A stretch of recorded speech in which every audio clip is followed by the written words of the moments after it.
Y algunas organizaciones las fueron retirando paulatinamente. Como por ejemplo, en un momento dado, algunas Biblias cristianas del siglo IX, del siglo X, del siglo XII, lograron incluir un libro, una carta que se llamaba la Carta de Bernabé.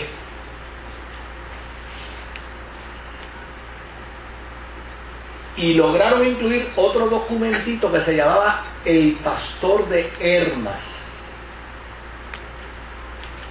¿Y por qué los incluyeron? Pues los incluyeron porque en el código sinaítico del siglo IV fueron encontrados. Y si los creyentes del siglo IV en el códex sinaítico los tenían, pues obviamente hubo comunidades cristianas que dijeron, oye, mira qué chévere, aparecieron, pues vamos a ponerlos aquí, vamos a incluirlos aquí. Por el otro lado, había otra carta que se llamaba Primera y Segunda de Clemente.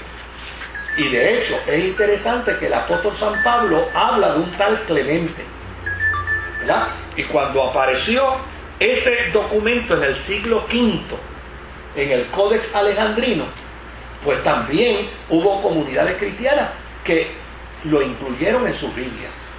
Pero paulatinamente se fueron dando cuenta que no tenían el valor y no tenían la precisión de planteamientos teológicos que tenían los que ya se habían conocido como los documentos que cerraban el canon, que ya necesariamente pues poco a poco se fueron eliminando. Pero yo creo que esto es importante que lo sepamos, o sea, porque la Biblia hoy, la Biblia nuestra, tiene 39 capítulos, 39 libros en un lado, y en el Antiguo Testamento, y 27 libros en el Nuevo Testamento, ¿verdad? Y cuando usted suma 39 y 27, le da 66 libros. Pero no todas las Biblias tienen 66 libros. No todas. Hay Biblias que tienen más. E inclusive hay Biblias que tienen menos. Por ejemplo, esta es una comunidad cristiana que está en el oriente. El Señor perdone a Clara García que va saliendo por la puerta. ¿Es porque lo amo? Tenga gracia y misericordia de ella.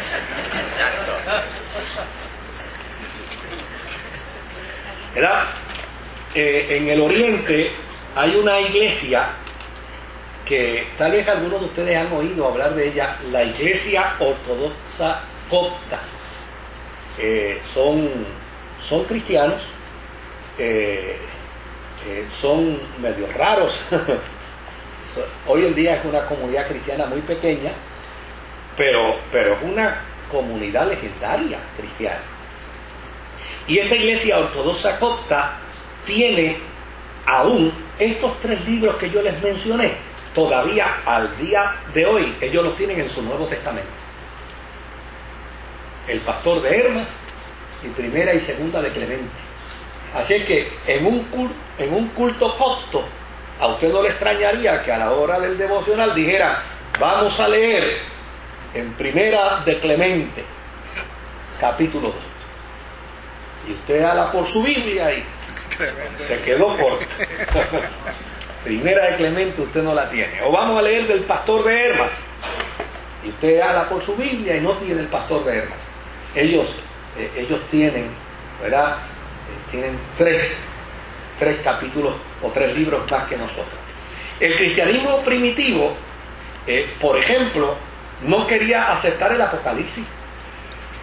Y de hecho, hubo muchas Biblias dentro de la iglesia primitiva que no tenían el Apocalipsis.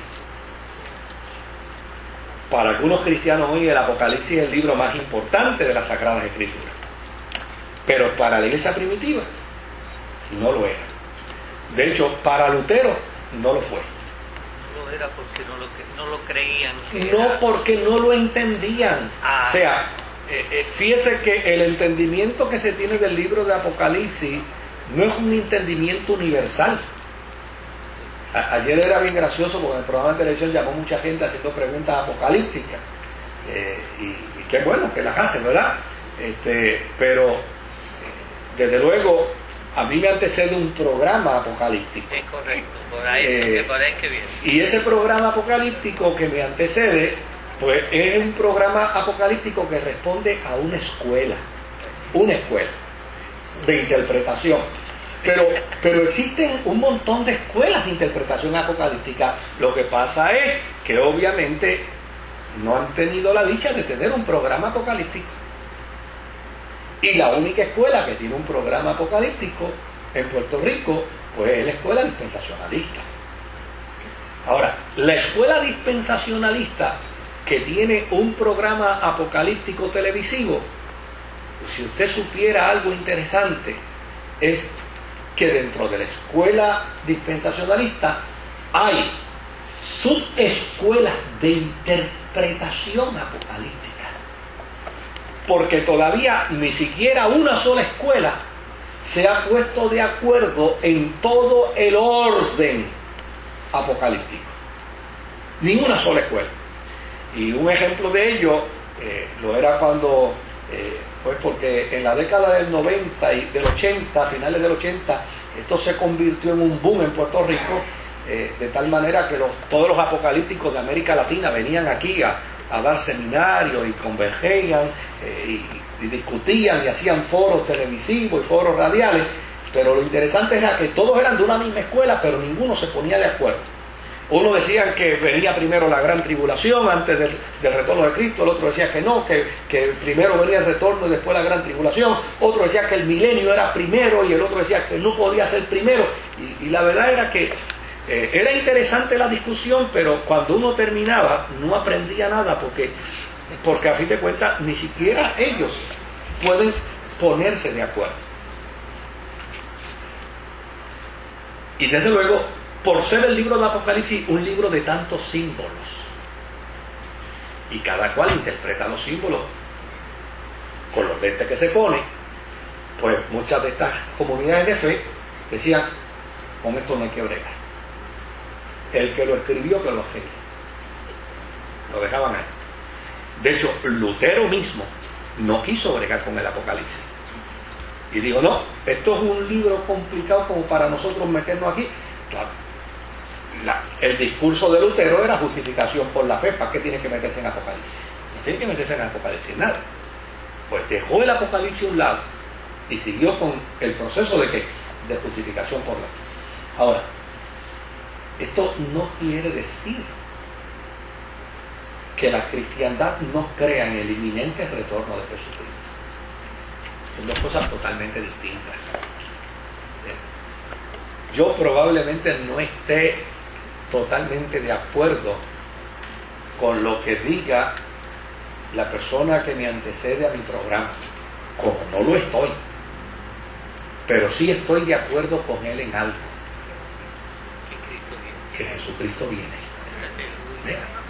Ahora, si lo dejara hasta ahí, yo no tendría problema, pero cuando empieza con la vara a enseñar y a decir para acá, digo, ya te metiste en el problema que a mí no me interesa, porque a fin de cuentas lo que crea es una tensión y crea una ansiedad, y a la larga la gente no aprende. ¿Por quién aprende bajo tensión y ansiedad?